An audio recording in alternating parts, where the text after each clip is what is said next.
যদি কোনো বিমান চালানোর সময় একজন পাইলট ঘুমিয়ে পড়েন তাহলে সাধারণত দ্বিতীয় পাইলট বিমানটি চালিয়ে যান, কিন্তু যদি কোনো কারণে উভয় পাইলট একসঙ্গে ঘুমিয়ে পড়েন তাহলে কি হবে? প্লেন কি নিয়ন্ত্রণ হারিয়ে ফেলবে নাকি অন্য কোনো প্রযুক্তি প্লেনকে বাঁচিয়ে রাখবে?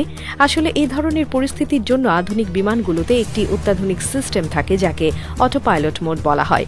যখন উভয় পাইলট একসঙ্গে দীর্ঘক্ষণ কোনো কমান্ড না দেন তখন প্লেনের সিস্টেম স্বয়ংক্রিয়ভাবে অটো পাইলট মোডে চলে যায়। প্লেনের automatic flight management system set করা থাকে যা গন্তব্য পর্যন্ত প্লেনকে সঠিক পথে চালিয়ে নিয়ে যেতে পারে। তবে এটি সবসময় নির্ভরযোগ্য নয়, কারণ প্লেনের নির্দিষ্ট অবস্থার উপর এটি কাজ করে। আরও গুরুত্বপূর্ণ বিষয় হল প্লেনের ককপিটে একটি বিশেষ ধরনের অ্যালার্ম সিস্টেম থাকে।